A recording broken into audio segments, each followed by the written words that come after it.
As Americans, we all have a migration story. Some people in this country, I guess, like to think they don't, but everyone in this country has a migration story. And in a lot of cases, there's a lot of overlap. So let's start with some terminology and concepts that are related to migration. First of all, the very word migration. It means a move from one place to another. This may be permanent, perhaps it's not permanent, it depends. Emigration means you are leaving a place. So an emigrant has left a place. Immigration means you are coming into a place. So an immigrant has arrived at a place. The difference between these things we call net migration. This is the difference between the number of emigrants, people leaving, and immigrants, people coming into an area. When the number of immigrants exceeds the number of emigrants, there is net in-migration. In other words, more people coming in than going out. And when the number of emigrants exceeds the number of immigrants, then there is net out-migration. In other words, people are draining out of a region. Migration can also be split up into internal migration, which means it's happening within a single country, or international migration, which means it's happening between countries, crossing international borders. Let's begin with internal migration. This can come in a couple of different ways. It can be intra-regional migration, which means you're migrating within the same region in the same country, or interregional migration. That means you're going from one part of a country to a completely different area regionally in the country. As you know, the US can be divided into several basic regions. Let's see them, but we'll start with the map that I used originally several lessons ago. Do you remember that map? Here it is.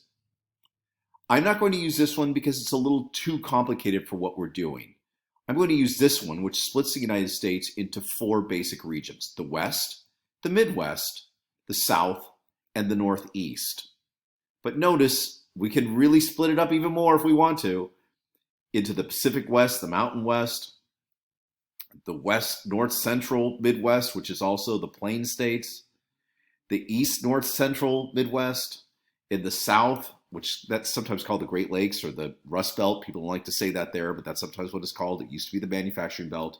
In the South, the West Central South, the East Central South, and then the South Atlantic, and then in the Northeast, the Mid-Atlantic and New England. But we're going to keep with the simple things: the West, the Midwest, the South, and the Northeast. International migration, remember, means going from one country to another.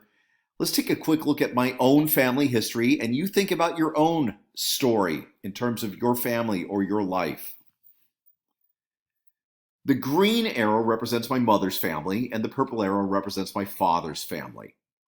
So probably something like in the 1850s, my mother's family emigrated from Ireland. So they left Ireland. My father's family, probably in the 1730s, emigrated from France. My last name is a French name, Quarter, which would have been Cloutier, but my middle name, Farrell, is an Irish name. Here's where my father's family, in all likelihood, went: into the French-speaking part of Canada, or what became Canada. So you can see Montreal there. Perhaps they went into Nova Scotia. There are kind of a lot of French speakers in Nova Scotia as well, but probably in the Quebec area of what is today modern Canada. And then from there, in all likelihood, they migrated down into maybe Michigan, but certainly into Illinois and Indiana, because that's directly where my father's family is from.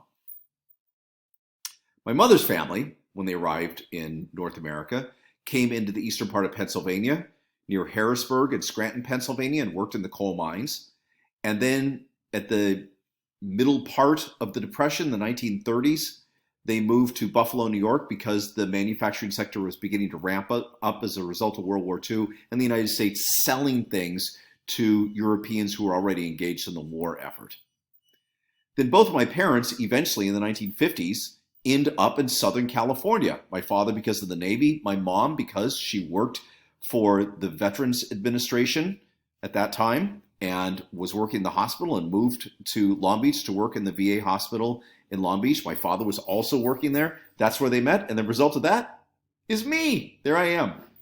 That's in India, but that's still me. Now, when I was going, there's my cat. Now, when I was in college, I went to Long Beach State for my undergraduate, but then for my graduate degree, I started to go to Cal State Northridge.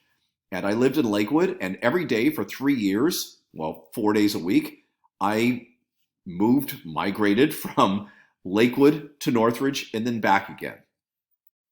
Then when I got my graduate degree, I was offered a job in Chicago. And for 1 year in the early 1990s, I moved to Chicago. That would be an inter-regional move because I'd be going from the West to the Midwest. And then thankfully, a year later, I got to move back to Southern California, which is where I live now. There's my story. That's my migration story. And now, of course, I teach at Santa Ana College, although I live in Long Beach. So I cross county borders when we go to school and we go to work.